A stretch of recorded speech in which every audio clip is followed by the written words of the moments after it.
The tension in the room was palpable as Amy's narrowed eyes bore into Victoria. Even the soft cooing of 4-month-old Liam from his bassinet couldn't ease the hostility hovering between the two women. "I know what you've been doing," Amy said, her voice sharp and accusatory. "I've seen how you act when Josh isn't around."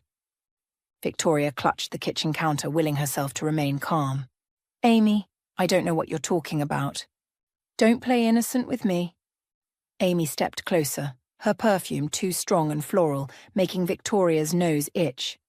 "The late-night texts, the way you're always running errands. You think I don't notice?" Victoria looked toward the bassinet where Liam was beginning to fuss. "I need to feed him," she said quietly, attempting to end the conversation. "Of course, always using the baby as an excuse." Amy's lips curled into a sneer. "My son deserves better than a cheater." The word hit Victoria like a physical blow. "Cheater? Amy, I would never—" "Save it," Amy interrupted, raising her hand. "Josh might be blind to what's happening, but I'm not. A mother knows when someone is wrong for her son." Victoria gently lifted Liam from his bassinet, cradling him against her chest. The baby's warmth provided the only comfort in this increasingly hostile environment. "I love Josh. I would never betray him."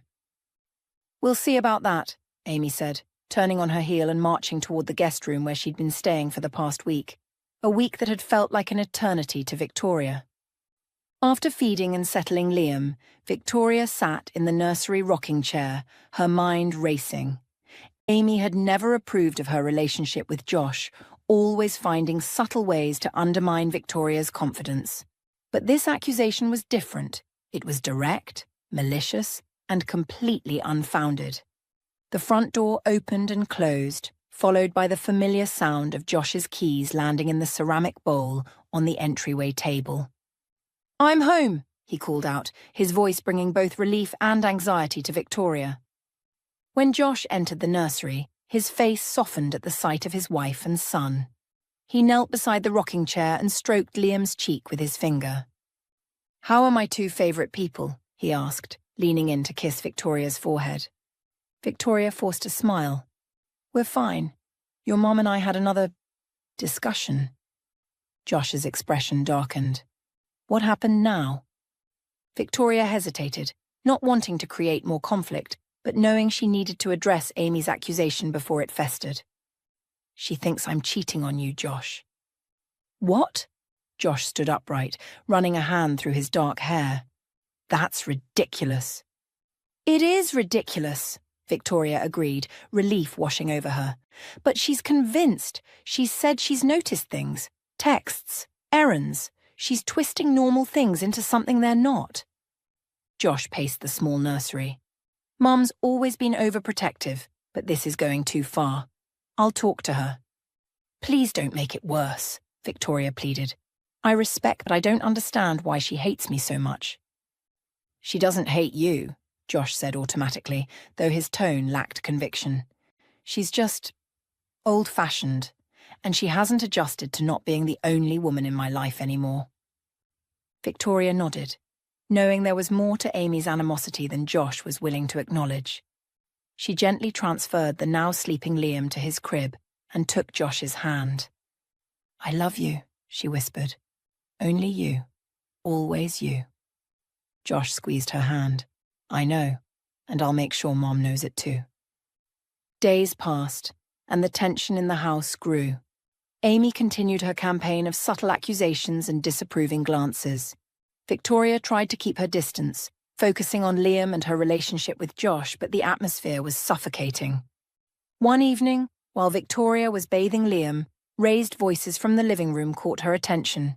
She carefully wrapped her son in a towel and held him close as she approached the doorway, staying just out of sight. "This has to stop, Mom," Josh was saying, his voice strained. "Victoria is my wife, the mother of my child. You can't keep treating her like this." "I'm protecting you," Amy insisted. "There's something not right about her. A mother's intuition." "No," Josh interrupted firmly. "This isn't intuition. This is you unable to accept that I've built a life separate from you." Victoria has done nothing wrong. You're blind to it because you love her, Amy said, her tone softening to something more manipulative. But I see the signs. The way she guards her phone, how defensive she gets when I ask about her day. She guards her phone because you hover over her shoulder. She gets defensive because you interrogate her. Josh's frustration was evident. I can't take this anymore. I won't have you accusing my wife of infidelity without a shred of evidence. A heavy silence followed, and Victoria held her breath, clutching Liam tighter. In that case, Amy finally said, her voice dangerously calm, let's settle this. Order a paternity test. Victoria gasped, unable to stop herself. That's absurd, Josh responded, but there was a new note in his voice, hesitation. If you're so certain, what's the harm? Amy pressed. If I'm wrong, I'll apologize and never question her again. Victoria stepped into the room, Liam secure in her arms. Both Josh and Amy turned to face her. You want me to take a paternity test? She asked, her voice surprisingly steady despite the storm of emotions inside her. Josh looked torn. Victoria, this is ridiculous. We don't need... If it will put an end to these accusations, fine, Victoria interrupted. I have nothing to hide.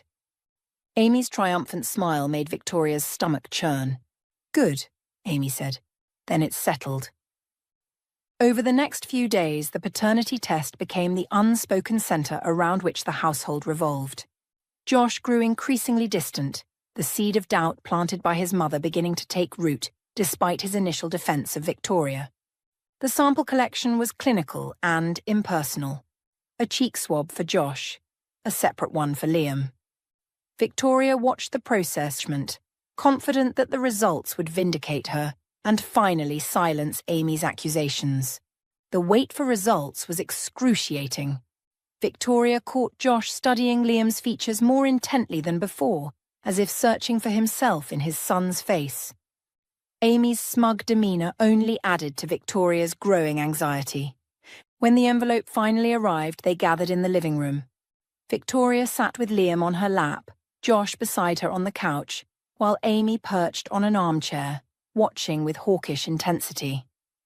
Josh's hands trembled slightly as he opened the envelope and unfolded the paper. Victoria watched his face, waiting for the relief that would come when he read the confirmation that he was, without question, Liam's father. But that relief never came. Josh's face drained of color. His eyes scanned the paper multiple times, as if hoping the words would rearrange themselves.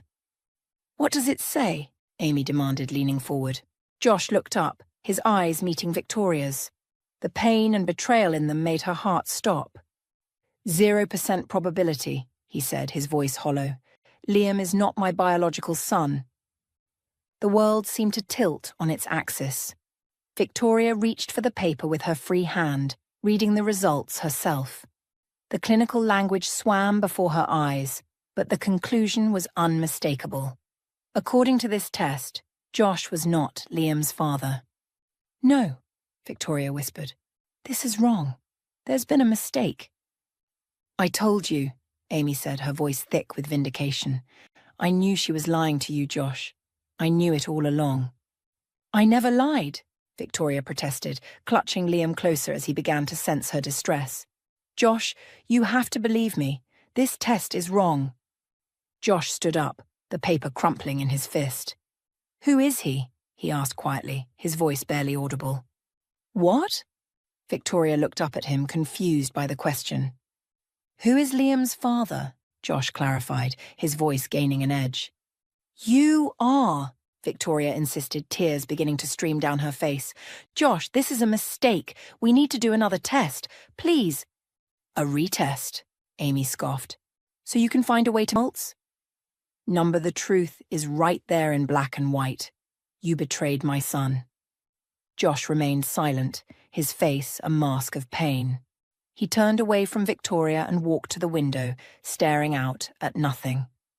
You gold-digging whore, Amy hissed, low enough that Josh couldn't hear but with enough venom to make Victoria flinch. You've ruined my son's life. Are you happy now? Victoria stood up, Liam crying in her arms. Josh, please, talk to me. We need to get another test. This one is wrong. But Josh wouldn't look at her.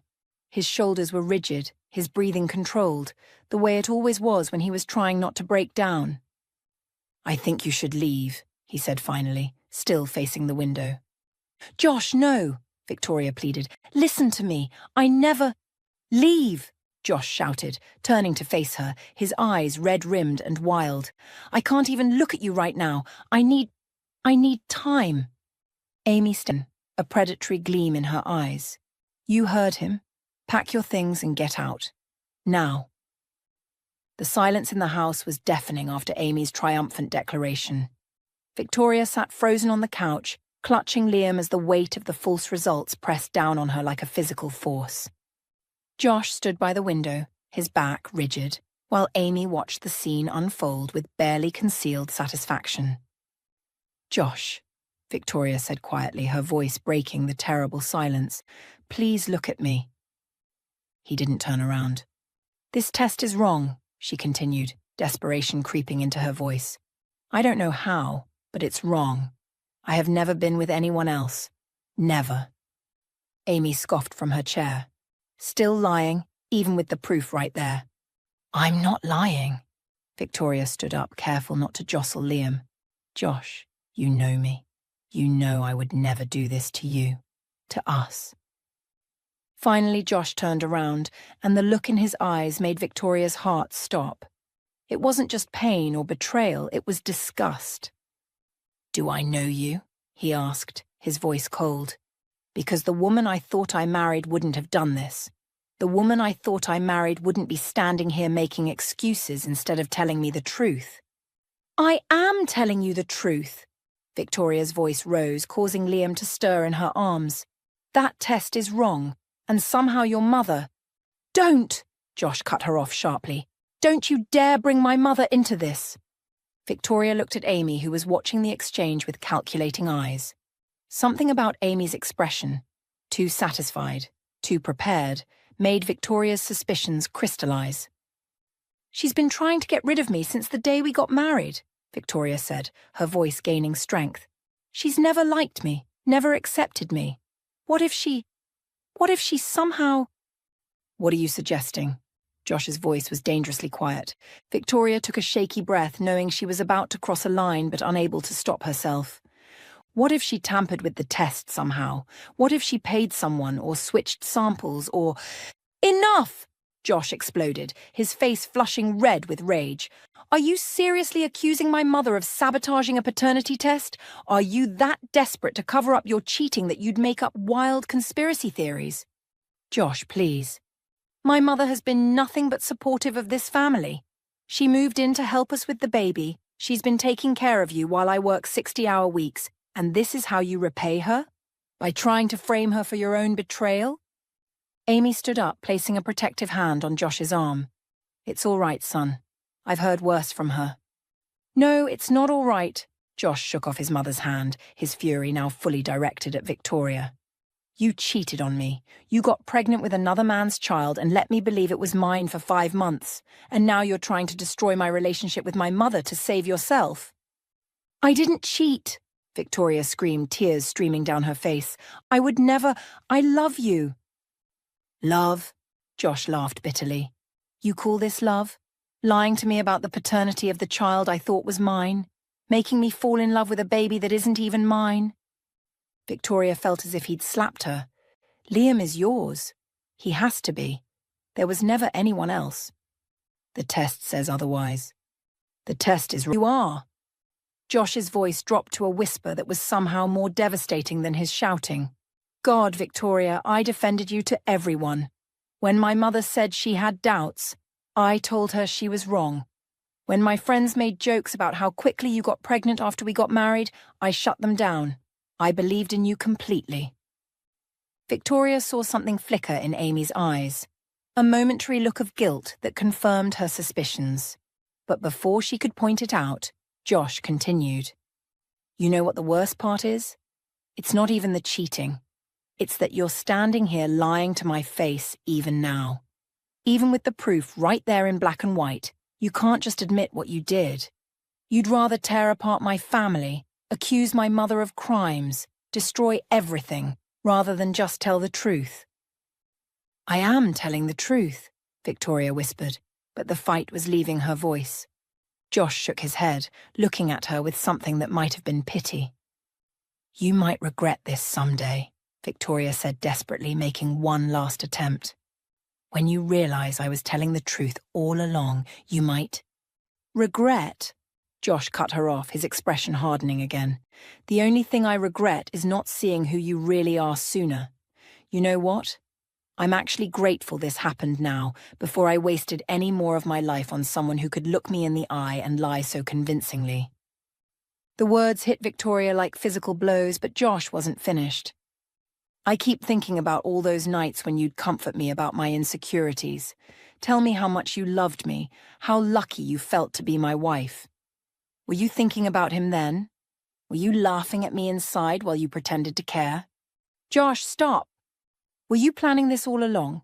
Find some stable guy to provide for you and your lover's baby? Is that what this was? Some elaborate con?" Victoria felt something inside her break, not just her heart, but her spirit. The man she loved, the man she had built her life around, truly believed she was capable of such calculated cruelty. He wasn't just rejecting her explanation, he was rewriting their entire relationship as a lie. Amy stepped forward, her voice gentle but her words poisonous. "Son, people like her. They're very good at manipulation. They make you believe in them completely, and then they destroy you from the inside. I've seen it before." "You're right, Mom." Josh looked at Victoria with dead eyes. "I don't even know who you are." Victoria stood there, holding the baby who was definitely Josh's son, looking at the man who was definitely Liam's father, and realized it didn't matter. The truth didn't matter. Her love didn't matter. Her faithfulness didn't matter. Nothing mattered except Josh's willingness to believe the worst of her. "You're right," she said quietly, her voice hollow. "You don't know who I am, because the woman who would do the things you're accusing me of, she doesn't exist. But if that's who you see when you look at me, then we have nothing left to say to each other." She walked to the stairs, her legs feeling like lead. "I'll pack our things and be gone by morning." "Victoria!" Josh called after her, but his voice held no warmth, no reconciliation, of logistics. "The house is in my name. You'll need to find somewhere else to go." Victoria paused on the stairs, not turning around. Of course. He wasn't just ending their marriage, he was making sure she had nowhere to run, no time to regroup. He wanted her gone completely, immediately. "Understood," she said simply. As she climbed the stairs to pack, she heard Amy's voice, soft and triumphant. "You did the right thing, Josh. She would have destroyed you eventually." That night passed in a blur of tears and hasty packing. Victoria moved through the house like a ghost, gathering essentials for herself and Liam, while Josh locked himself in their bedroom and Amy watched with barely concealed satisfaction. By morning, Victoria stood on the front step with 2 suitcases, a diaper bag, and Liam in his carrier. The door closed behind her with a finality that echoed in her chest. As she called a taxi, Victoria realized that even if she could somehow prove the test was wrong, which she knew in her heart it was, the damage had been done. The trust was broken beyond repair. Josh had shown her exactly what he thought of her, exactly how little their love had meant to him. Even if the truth came out someday, she could never forgive the things he'd said, the way he'd looked at her, the ease with which he'd believed she was capable of such betrayal. It was time to start over. And this time, she would never look back. The tiny studio apartment smelled of mildew and old cigarettes. Victoria set Liam's carrier down on the threadbare carpet and surveyed what would now be their home. A fold-out couch that would serve as her bed, a kitchenette with peeling linoleum, and a bathroom with a perpetually dripping faucet. It was all she could afford on such short notice, with the small amount of savings she'd managed to set aside from her previous part-time job at a boutique, a job she'd left when Liam was born, planning to return when he was older. Those plans, like so many others, were now in ruins. "It's just temporary," she whispered to Liam, who gazed up at her with wide, innocent eyes. "We'll find something better soon." The first week was the hardest. Victoria spent her days applying for jobs and her nights soothing Liam through his cries in an unfamiliar place. Sleep became a luxury she could rarely afford. By the second week, desperation led her to a dishwashing position at a local diner.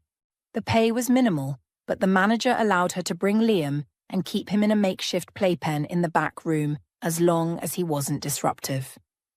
"I got lucky with this one," the manager, an older woman named Doris, had said, nodding at Liam. "My grandkids could have woken the dead with their screaming. This one's an angel." Victoria had smiled gratefully, not mentioning that Liam had cried himself into exhaustion during their first few nights in the apartment. Now he seemed to understand that quiet was expected of him, a thought that broke Victoria's heart. The work was grueling. Victoria's hands cracked and bled from the constant exposure to hot water and harsh detergents. By the end of each shift, her back ached from bending over the industrial sink. But she persevered, knowing each dollar earned was another step towards stability for Liam. As Liam approached 5 months, Victoria established a routine.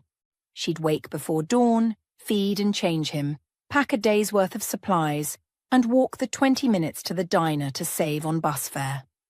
After her shift, they'd stop at the park if weather permitted, allowing Liam some fresh air and Victoria a moment of peace before returning to their studio. Rent consumed most of her paycheck. Food came next, then diapers and other necessities for Liam. Victoria often went to bed hungry, rationing her own meals to ensure she could afford proper nutrition for her growing son. One particularly challenging day, Victoria arrived at the diner to find a new cook leering at her from behind the grill. "Doris didn't mention we had such pretty dish staff," he said, looking her up and down in a way that made Victoria's skin crawl. She ignored him, focusing on setting up Liam's playpen and getting to work. Throughout the day, the cook, Mike according to his name tag, found excuses to brush against her or stand too close while dropping off dirty pots and pans. "You know," he said during a quiet moment when Victoria was taking a brief break to feed Liam, "I could help you out. Single mom like you probably needs a man around." Victoria tensed. "I'm doing fine on my own, thank you." Mike leaned against the wall, watching as she burped Liam. "Cute kid. Shame about his daddy running off, but I don't mind stepping in if you know what I mean." The implication made Victoria's stomach turn. "I need to get back to work," she said, carefully placing Liam back in his playpen. As the days passed, Mike's advances became more aggressive. He'd corner Victoria in the storage room or make crude comments just quiet enough that other staff couldn't hear. Victoria reported him to Doris, but the manager just sighed. "He's my nephew," she admitted. "I can talk to him, but I can't fire him. Family, you know." Victoria did know about family loyalty. It was what had driven Josh to side with his mother and cast her out. The irony wasn't lost on her. The situation came to a head when Mike followed Victoria into the back alley during her break. Liam was asleep inside, watched over by a sympathetic waitress. "Playing hard to get is cute and all," Mike said, blocking her path back to the door, "but we both know you could use some extra cash. I'm generous with women who are friendly." Victoria's fear transformed into rage. "Move," she demanded. Mike stepped closer. "Come on, sweetheart. No one has to know." "I said move." Victoria shoved him aside with surprising strength, adrenaline coursing through her. "I quit. I'll collect my pay tomorrow." Inside, she gathered Liam and her belongings and left without looking back. The momentary satisfaction of standing up for herself quickly faded as reality set in. She was now jobless with barely enough money to cover next month's rent. The following weeks were a blur of job applications and rejections. Victoria quickly discovered that many employers were reluctant to hire a single mother with an infant. The potential for missed work due to a sick child or childcare issues made her a risky investment. She eventually found work cleaning houses for an agency that catered to wealthy clients. The pay was better than dishwashing, and the hours more flexible, but each job was an exercise in invisibility. The homeowners hardly acknowledged her presence as she scrubbed their floors. It's honest work, she reminded herself as she counted the cash at the end of each day, calculating how much could go toward rent and how much toward a small savings account she'd started for emergencies. Liam continued to grow, reaching milestones that Victoria documented in a small notebook. His first full night of sleep in the new apartment.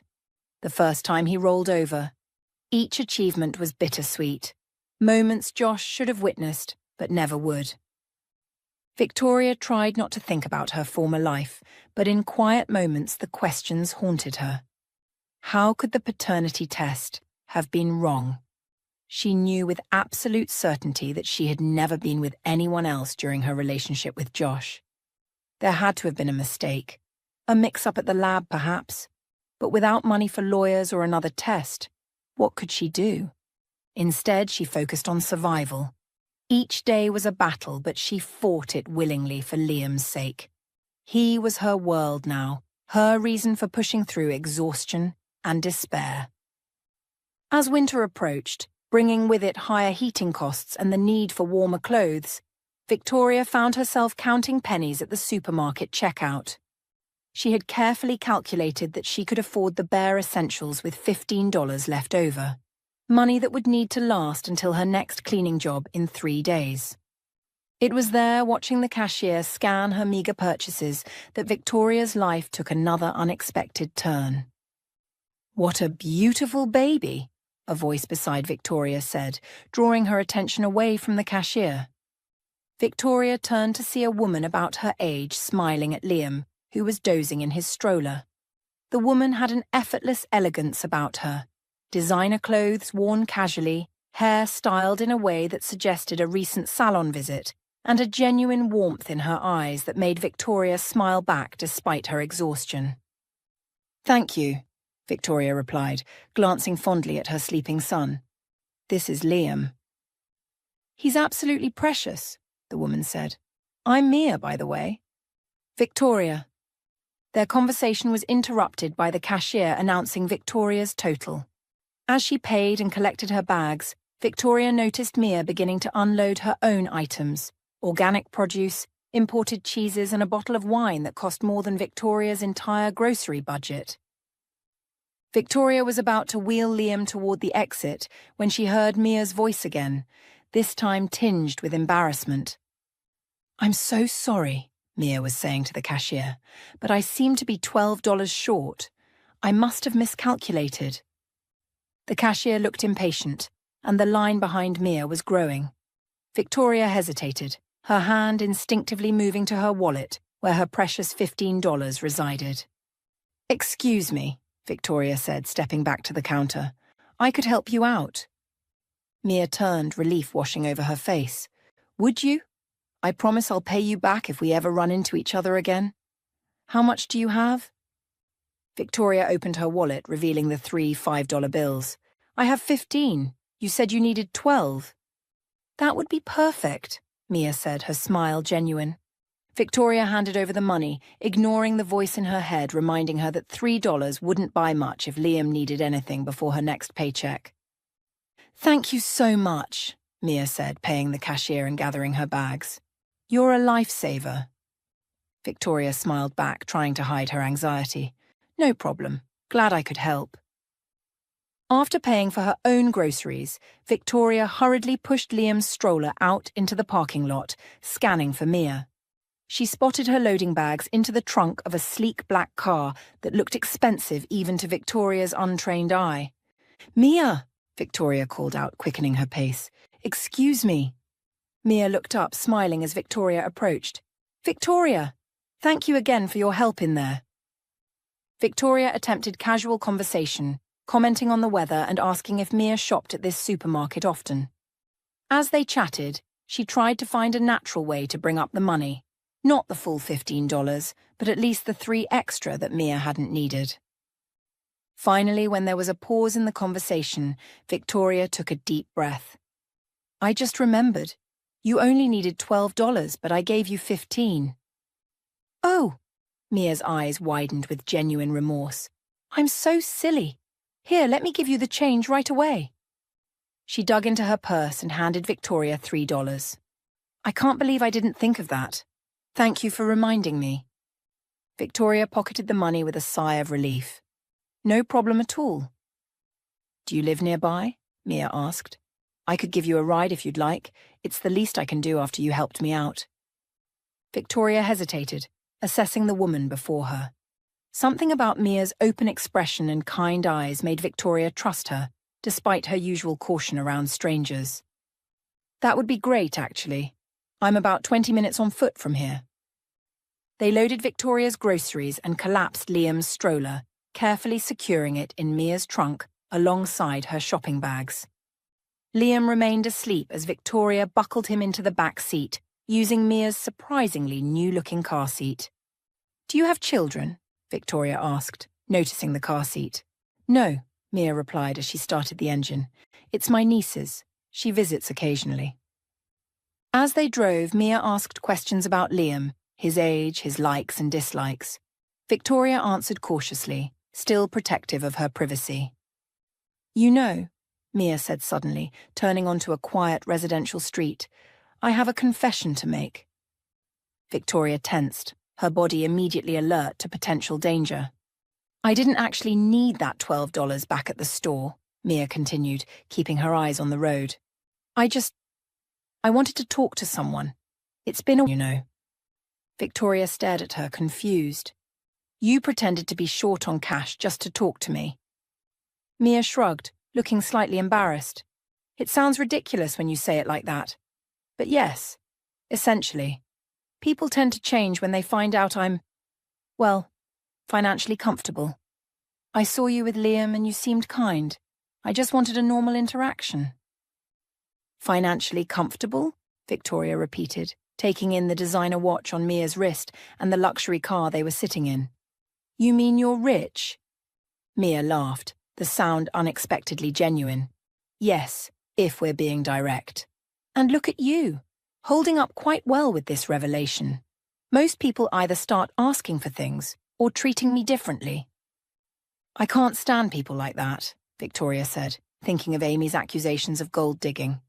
Judging someone by their bank account says more about them than it does about you. They arrived at Victoria's apartment building, and Victoria was suddenly self-conscious of its run-down appearance. This is me, she said, unbuckling her seatbelt. Mia helped her unload the groceries and stroller.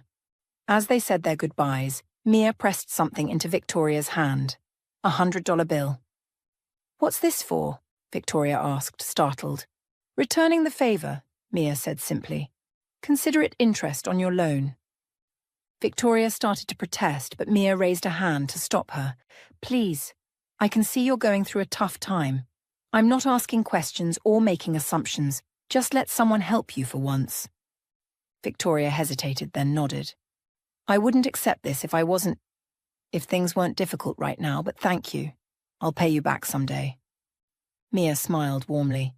You don't have to, but I'd like it if we could be friends.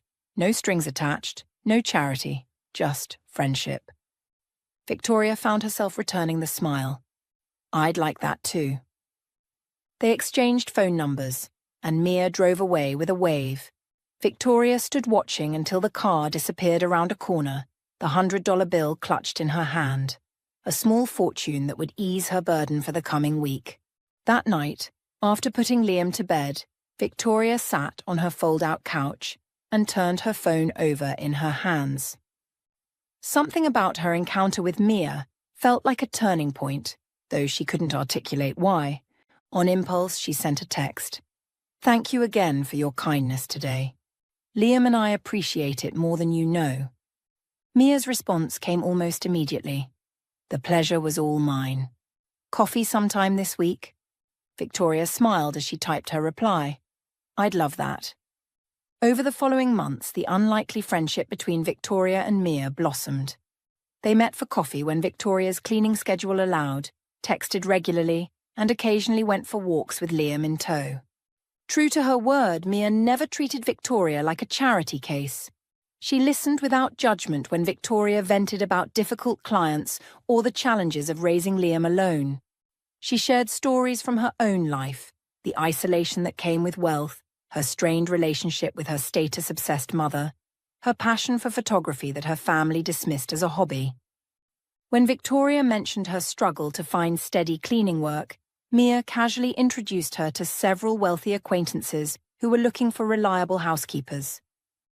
"I didn't tell them about your situation," Mia assured her, "just that you're excellent at what you do and looking for more clients." The referrals proved invaluable. Within weeks, Victoria had a full schedule of regular clients who paid well and treated her respectfully. For the first time since leaving Josh, she felt a sense of stability taking root. As Liam approached his first birthday, Victoria was able to move them to a slightly larger apartment in a safer neighborhood. It was still modest by any standard, but it had a separate bedroom for Liam and windows that actually sealed properly against the winter cold. Mia helped her move, arriving with a small truck and 2 professional movers she'd hired as a housewarming gift. "This is too much," Victoria protested when she realized Mia had paid for the movers. "It's nothing," Mia insisted. "Besides, I get to be the cool aunt who buys Liam inappropriate toys that make lots of noise. That's payment enough." Victoria laughed, watching as Mia made faces at Liam, who giggled uncontrollably in response. Her son had taken to Mia immediately, his face lighting up whenever she visited. "You're good with him," Victoria observed. Mia shrugged. "Kids are easy. They haven't learned to be fake yet." The day ended with pizza on the floor of the new apartment surrounded by half-unpacked boxes. As Liam dozed in his portable crib, Victoria and Mia sipped wine from plastic cups.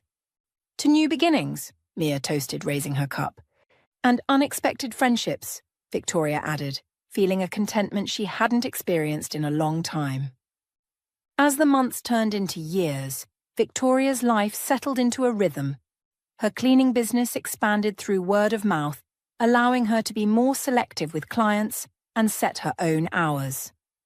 Liam grew from an infant to a toddler, his personality emerging more clearly each day, stubborn like Victoria, with a quick laugh and curious mind that reminded her painfully of Josh.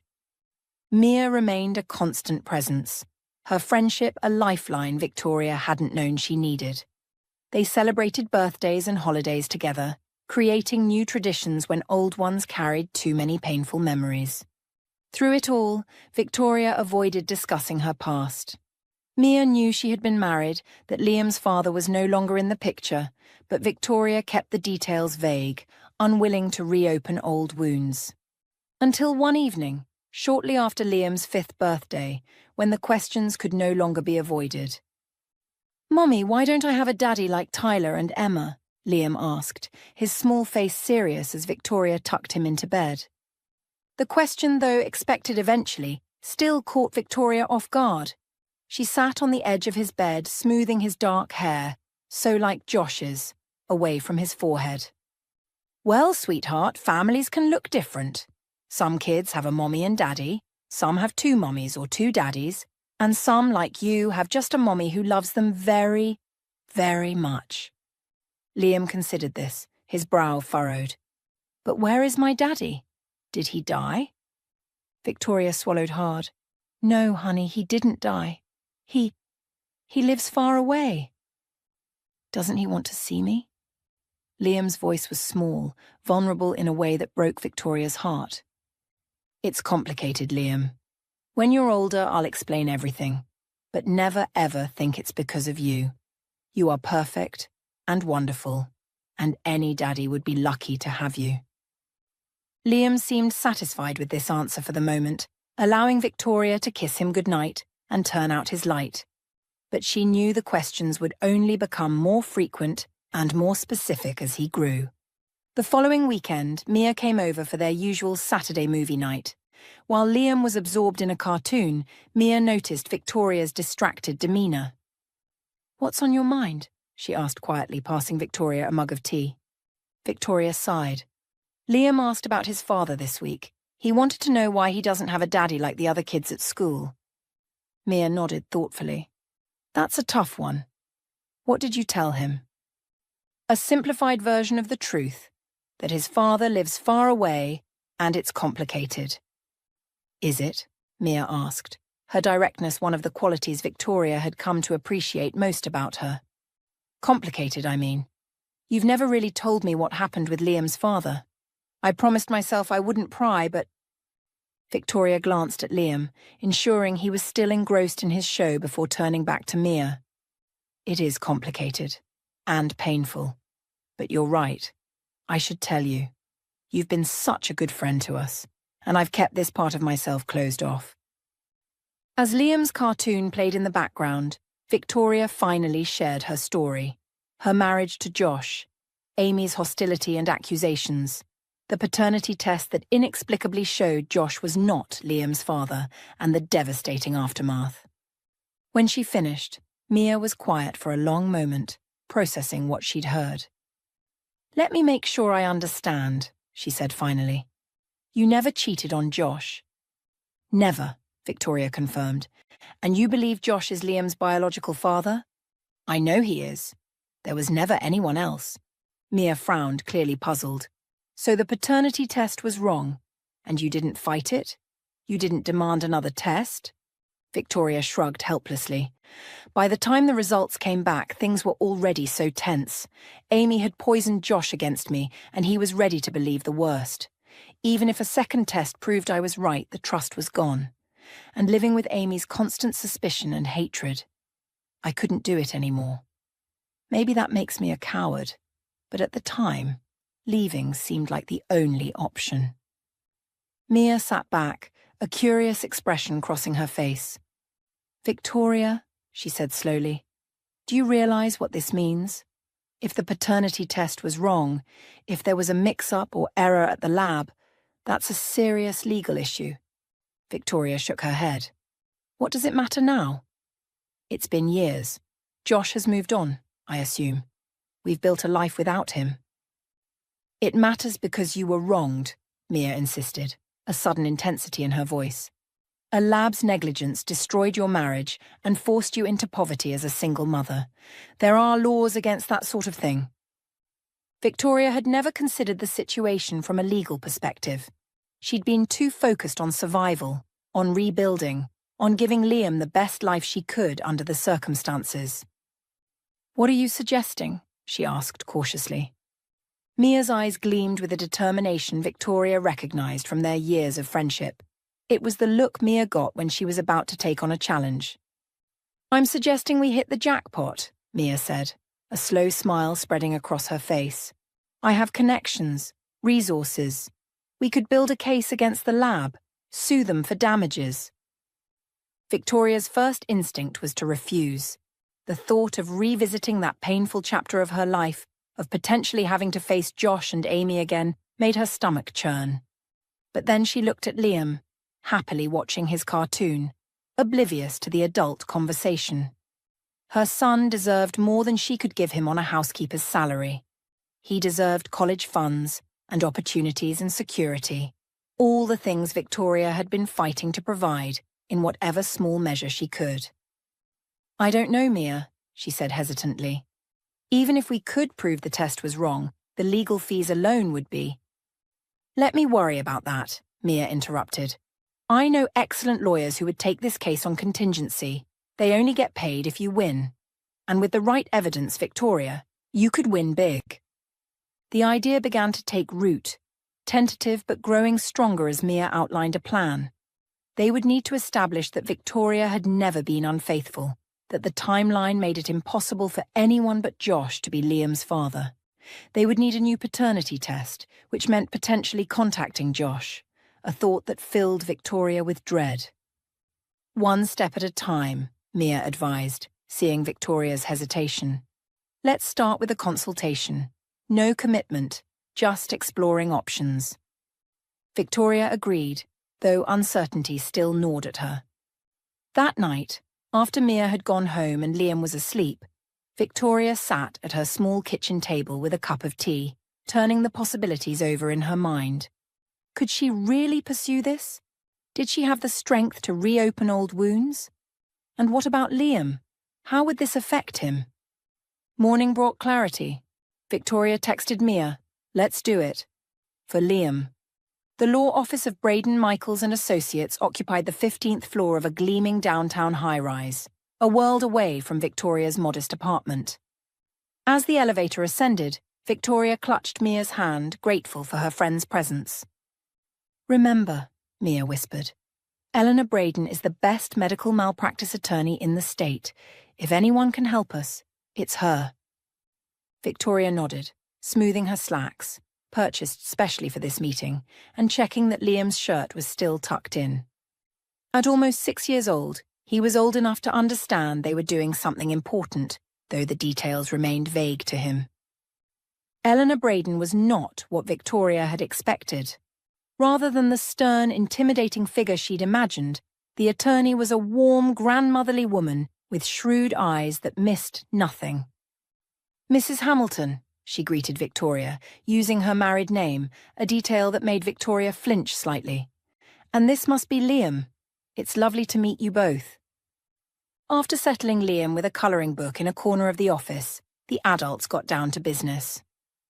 "Ms. Chen has briefed me on your situation," Eleanor said, nodding toward Mia. "But I'd like to hear it directly from you, if you don't mind." Victoria recounted her story again, the retelling easier with practice but still painful. Eleanor listened intently, occasionally jotting notes but mostly watching Victoria's face. "And you're certain there was never anyone else?" Eleanor asked when Victoria finished. "I have to ask. We need to be prepared for any defense the lab might mount." "I'm absolutely certain," Victoria said firmly. "Josh is Liam's father." Eleanor nodded, satisfied. "Then our first step is to establish that with a new paternity test. We'll need to locate your ex-husband." Victoria tensed. "Is that necessary? Couldn't we just prove the lab made an error without involving Josh?" "We could try," Eleanor conceded, "but having concrete proof that the original test was wrong would significantly strengthen our case. We'd need a DNA sample from the alleged father to compare." Victoria looked to Mia, who gave an encouraging nod. "I suppose I could try to contact him," Victoria said reluctantly, "though I doubt he'll agree to help. Not after everything that happened." "Let me handle that," Eleanor suggested. "People tend to respond differently to a formal legal request than to a personal one." The meeting continued with discussions of strategy, potential damages, and timeline. By the end, Victoria's head was spinning with legal terminology and possibilities. As they left the office, Mia squeezed Victoria's shoulder. "You did great. How are you feeling?" Victoria took a deep breath, terrified, hopeful, a little sick to my stomach but mostly determined. "That's my girl," Mia said with a proud smile. The next few weeks were a whirlwind of activity. Eleanor's firm began building the case, gathering medical records from Liam's birth, employment records showing Josh's work schedule around the time of conception, confirming he and Victoria were together, and researching previous cases of laboratory errors in paternity testing. Victoria found herself answering questions about the most intimate details of her marriage, when she and Josh had been intimate, whether they'd used protection. Uncomfortable, but Victoria endured it, fixing her mind on the potential outcome. The most difficult moment came when Eleanor informed her that they had located Josh and sent a formal request for a DNA sample. "He's agreed to provide it," Eleanor said during a phone call. "Under certain conditions." Victoria's heart raced. "What conditions?" "He wants to meet with you first, alone." Victoria nearly dropped the phone. Number absolutely not. "Victoria," Eleanor said gently, "this could be beneficial for our case. A face-to-face conversation might give us insight into his perspective, maybe even evidence that could help us." "What if he brings his mother?" The thought of seeing Amy again made Victoria physically ill. The request specifically stated alone. "We can put that in writing if you prefer." After much deliberation and a long conversation with Mia, Victoria reluctantly agreed. The meeting was set for a neutral location, a private room at Eleanor's law office. Victoria arrived early, her stomach in knots, and waited with clammy hands folded in her lap.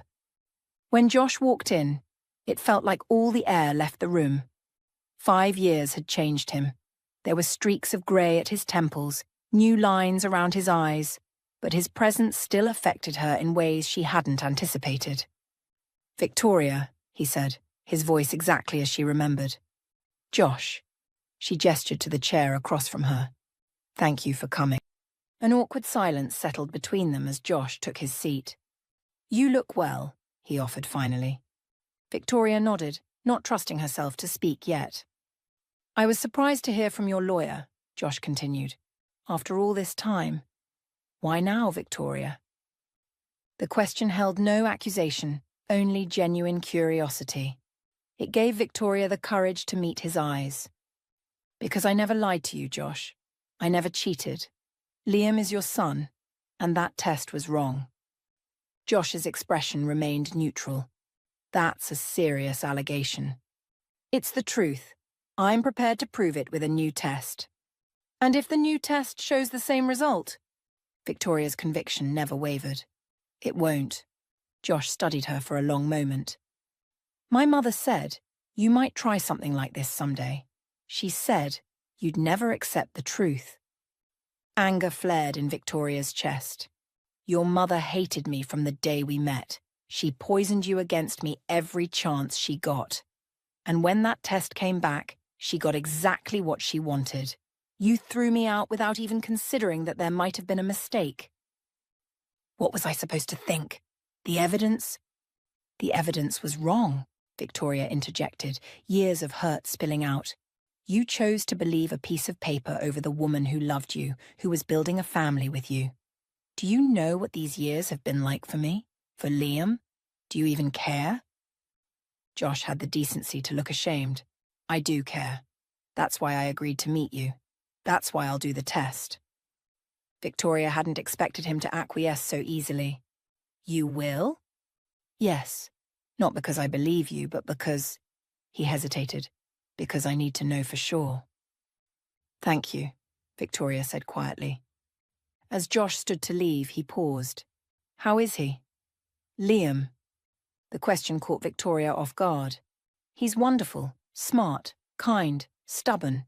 He asks about you." Pain flickered across Josh's face. "What do you tell him?" "That it's complicated. That someday when he's older, I'll explain everything." Josh nodded slowly. "I'd like to see a picture, if you have one." Victoria hesitated, then pulled out her phone, scrolling to a recent photo of Liam at the park, his smile wide as he hung upside down from the monkey bars. Josh stared at the image, his expression unreadable. "He has my smile," he said finally, his voice thick with emotion. "Yes," Victoria agreed softly. "He does." The new paternity test was arranged through Eleanor's office, with strict protocols to ensure there could be no mistakes or tampering. Josh provided his sample one day, Victoria brought Liam in the next, and they waited. 2 weeks later, Eleanor called Victoria into her office. Mia came along for support, holding Victoria's hand as Eleanor opened the sealed envelope containing the results. The attorney's face broke into a broad smile. "Congratulations, Victoria. According to this test, there is a 99.99998% probability that Josh Hamilton is the biological father of Liam Hamilton." Victoria burst into tears, tears of relief, vindication, and renewed grief for all they had lost. Mia wrapped her in a tight hug, her own eyes damp. "We have them," Eleanor said, her expression turning determined. "The lab that performed the original test was negligent, and we can prove it. We'll file suit immediately." The legal battle that followed was grueling. The laboratory, Gene Tech Diagnostics, initially denied any wrongdoing, claiming their procedures were foolproof. They suggested that Victoria must have been mistaken or dishonest about her relationships. But Eleanor was relentless. She discovered that around the time of Liam's paternity test, 2 other clients had filed complaints about potentially erroneous results. Further investigation revealed that a newly hired technician had been improperly trained and had mixed up several samples during a particularly busy week. The evidence mounted against Gene Tech. Internal emails showed management had been aware of potential issues but had chosen not to inform affected clients or retest samples. Quality control protocols had been bypassed to save time and money. The lab's reputation began to crumble as the case gained media attention. 6 months into litigation, GeneTech's lawyers approached Eleanor with a settlement offer: $2 million in exchange for Victoria's silence and the case being dropped. Eleanor reported the offer to Victoria and Mia during a strategy session in her office. "It's a substantial amount," the attorney acknowledged. "Enough to secure Liam's future many times over." Victoria looked to Mia, who shook her head slightly. "It's not enough," Victoria decided. "This isn't just about money. It's about accountability. How many other families did they destroy with their negligence?" Eleanor smiled approvingly. "I hoped you'd say that. I believe we can do much better if we proceed to trial." And they did. As more evidence of the lab's negligence emerged, GeneTech's position weakened. Their legal team made increasingly desperate attempts to settle, but Victoria held firm, guided by Eleanor's expertise and Mia's unwavering support. When the case finally went before a jury, Victoria took the stand and told her story: the devastating impact of the false test results, the years of struggle as a single mother, the emotional trauma inflicted on both her and Liam. Josh testified as well, confirming that he had rejected Victoria and Liam based solely on the test results, a decision he now deeply regretted. His testimony was powerful, particularly when he broke down describing the years he'd lost with his son. After 2 weeks of trial, the jury returned their verdict. GeneTech was guilty of gross negligence and would pay Victoria $20 million in damages, $10 million in compensatory damages, and an additional $10 million in punitive damages to discourage similar negligence in the future. The courtroom erupted as the verdict was read. Victoria sat in stunned silence as Mia embraced her, whispering, "You did it. You really did it." Outside the courthouse, reporters clamored for statements. Eleanor handled most of the questions, with Victoria adding only, "I hope this verdict ensures that no other family has to experience what we went through because of a laboratory's carelessness." That evening, Victoria, Mia, and Liam celebrated with pizza and ice cream in their apartment, the same humble celebration they'd shared after every small victory over the years. The surroundings might have been modest, but the joy was immense. "What happens now?" Mia asked as Liam dozed on the couch, exhausted from the excitement. Victoria looked around the apartment that had been their home through so many struggles. First, a new house, something with a yard for Liam to play in. Then a college fund. Then, "I don't know. We have options now. Options I never thought we'd have." "And Josh?" Mia asked gently. Victoria sighed. "He's asked to be part of Liam's life. I think that's right. Liam deserves to know his father." "And you? How do you feel about seeing Josh regularly?" "It will be difficult," Victoria admitted, "but we'll find a way to make it work for Liam's sake." As they talked into the night, making plans and dreaming of possibilities, Victoria felt a weight lifting. Not just the burden of financial struggle, but the heavier burden of injustice and doubt that had shadowed her for so long. The truth had prevailed. The story of Victoria Hamilton and the $20 million paternity test error made headlines nationwide. Media outlets scrambled for interviews, talk shows extended invitations, and Victoria's phone rang constantly with calls from reporters, producers, and even book publishers interested in her story. Victoria declined most requests, prioritizing privacy as she and Liam adjusted to their new circumstances. The settlement money, wisely invested with Mia's guidance, provided security without ostentation. Victoria purchased a comfortable 3-bedroom house in a good school district, established educational trusts for Liam, and donated to organizations supporting single mothers. 6 months after the verdict, Victoria had established a non-profit foundation dedicated to helping families affected by medical and laboratory errors. The work gave purpose to her newfound wealth and created Josh, true to his word, became a presence in Liam's life. The first meetings were awkward, Liam shy and uncertain, Josh overeager and nervous. But gradually they developed a relationship. Weekend visits became a regular part of their routine, and Liam began to speak of my dad with increasing familiarity and affection. Victoria and Josh maintained a cordial co-parenting relationship, keeping conversations focused on Liam and avoiding the painful past. It wasn't perfect, but it was functional, until the day Josh arrived for pickup with news that disrupted their careful equilibrium. "My mother saw the news segment about your foundation," he said as Liam gathered his overnight bag. "She wants to meet with you." Victoria stiffened. "Absolutely not." "She's changed, Victoria. The whole ordeal. It affected her too."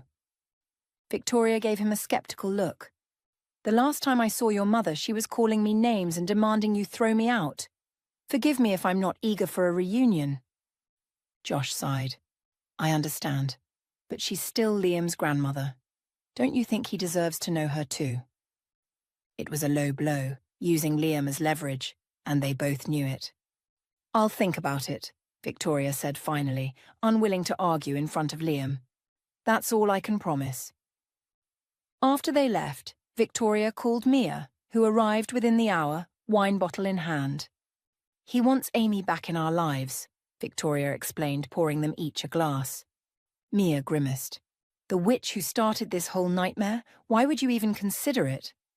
"For Liam," Victoria said simply. "He's bonding with Josh. If Amy is part of Josh's life." "She doesn't deserve to know Liam," Mia argued. "Not after what she did." Victoria sipped her wine thoughtfully. "Maybe it's not about what she deserves. Maybe it's about who we want to be, the kind of example I want to set for Liam." "Forgiveness has its limits," Mia warned. "Just be careful. That woman tried to destroy you once. Don't give her a second chance to do it again." Victoria took her friend's concerns seriously, but after days of consideration, she agreed to a meeting with Amy, at a neutral location, with Josh present as a buffer. The cafe they chose was busy enough to discourage a scene, but quiet enough for conversation. Victoria arrived first, selecting a table near the back where they would have some privacy. Josh arrived next, offering an encouraging smile as he took a seat. When Amy walked in, Victoria was struck by how much older she looked. The formidable woman who had once intimidated her now seemed smaller somehow, her confident stride replaced by a more hesitant gait. "Victoria," Amy said with a nod, sitting across from her. "Thank you for agreeing to meet me." Victoria acknowledged her with a tight smile, waiting. Amy glanced at Josh, who nodded encouragingly, then took a deep breath. "I owe you an apology. What happened, the way I treated you, was unforgivable." Victoria remained silent, studying the woman who had caused so much pain. "I was wrong," Amy continued when Victoria didn't respond. "I was protective of Josh, yes, but I was also jealous, I suppose. He was my only family after his father died. When he married you, I felt replaced. I didn't handle it well." "That's an understatement," Victoria said quietly. Amy had the grace to look ashamed. "Yes, it is. I lashed out, looking for reasons to drive you away. When that test came back negative, I saw it as validation. I never considered it might be wrong." "And now?" Victoria asked. "Now that you know the truth? That I was faithful, that Liam is Josh's son, that your actions separated a father from his child for 5 years?" Amy flinched at the bluntness but didn't look away. "Now I live with that knowledge every day. It's a burden I deserve to carry." The conversation continued, tense but civil. Amy expressed remorse that seemed genuine, though Victoria remained wary. When Amy asked about Liam, his likes and dislikes, his personality, Victoria offered careful responses, not ready to open that door fully. "I'd like to meet him someday," Amy said as their meeting drew to a close. "When you feel it's appropriate, if you ever feel it's appropriate." Victoria stood, gathering her purse. "I'll consider it. That's all I can offer right now." As she turned to leave, Amy called after her. "Victoria? I saw you on the news talking about your foundation. The work you're doing, it's admirable. You've turned something terrible into something good. I want you to know I respect that." The words, unexpected and seemingly sincere, gave Victoria pause. She nodded her acknowledgement before walking away. Outside, Josh was waiting. "How did it go?" "Better than I expected," Victoria admitted. "Worse than she hoped, probably." "Will you let her meet Liam?" Victoria sighed. "Eventually. Maybe. But it will be on my terms, Josh. And at the first sign she's filling his head with negativity about me, it stops. Understood?" Josh agreed, relief evident in his expression. As they discussed logistics for the upcoming weekend visitation, Victoria reflected on how dramatically her life had changed in a year's span. From struggling single mother to wealthy philanthropist, from woman wronged to woman vindicated. That evening, as she tucked Liam into bed, he asked a question that caught her off guard. "Mum, are you and Dad getting back together?" Victoria sat on the edge of his bed, choosing her words carefully. "No, sweetie. Your dad and I care about you very much, but we won't be getting back together." "Because of the mistake the lab made?" Liam asked, showing an understanding that surprised her. Victoria had explained the situation to him in age-appropriate terms when Josh re-entered their lives, but she hadn't realized how much he'd absorbed. "That was part of it," she acknowledged.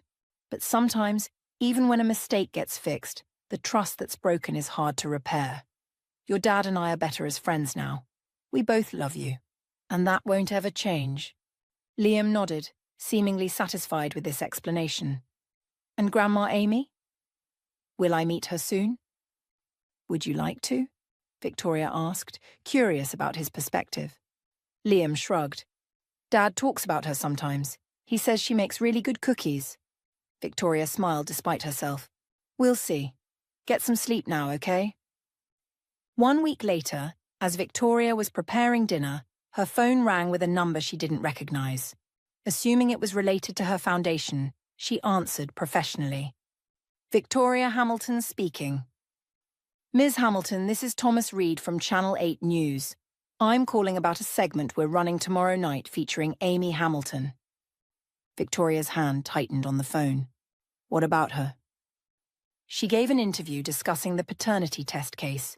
She claims to be devastated by the revelation that Liam is her biological grandson and says she's been thinking about the poor boy all these years. We wanted to offer you a chance to comment." White-hot anger surged through Victoria.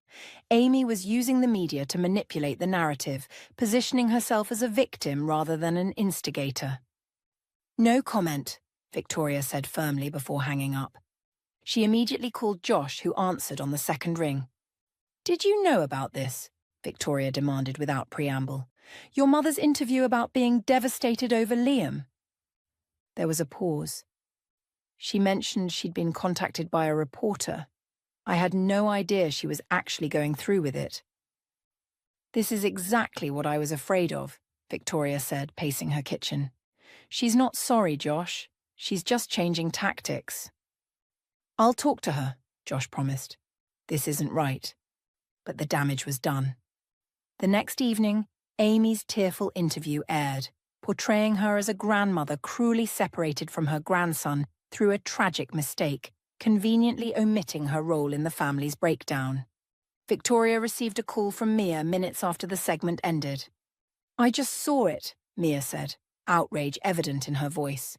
"The nerve of that woman, acting like she's the wounded party in all this." "I expected something like this," Victoria admitted, though the reality still stung. "She can't stand that I've come out on top. She needs to regain control of the story somehow." "What are you going to do?" Victoria thought for a moment. "Nothing." "Nothing," Mia repeated incredulously. "Amy wants a reaction.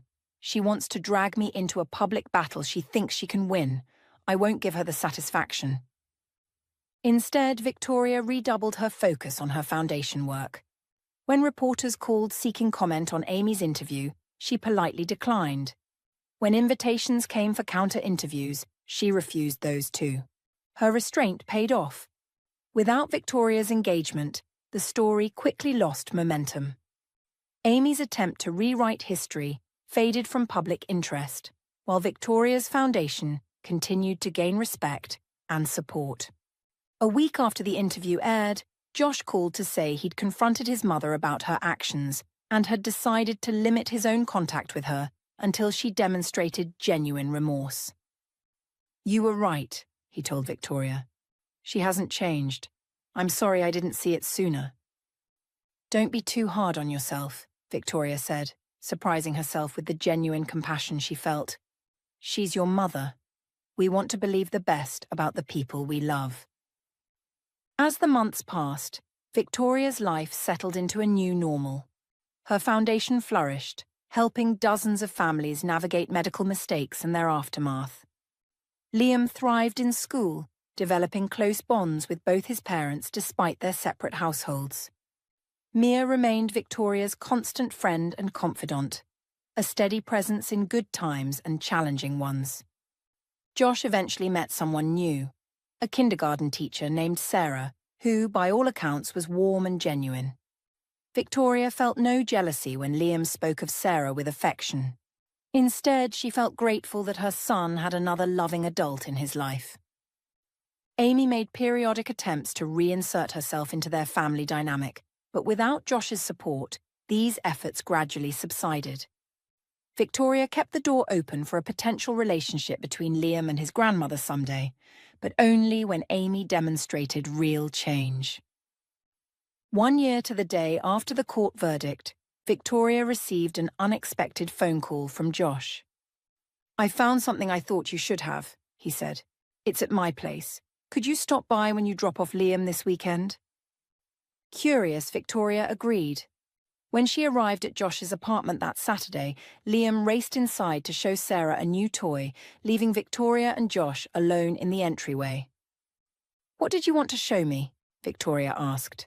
Josh disappeared into his office, returning with a small white envelope. "I was cleaning out some old files and found this. It's the original paternity test results." Victoria stared at the envelope, not reaching for it. "Why would I want that?" "Look at the date," Josh urged, holding it out to her. Victoria reluctantly took the envelope, noting the date stamp, April 15th, 5 years earlier. "That's the day after they collected our samples," she said, confused. Josh nodded. "Exactly. But we didn't get the results for another week. I always assumed it took that long to process, but look at this." He pointed to a small notation in the corner. "Completed. April 15th. They had the results right away, Victoria realized. Why the delay?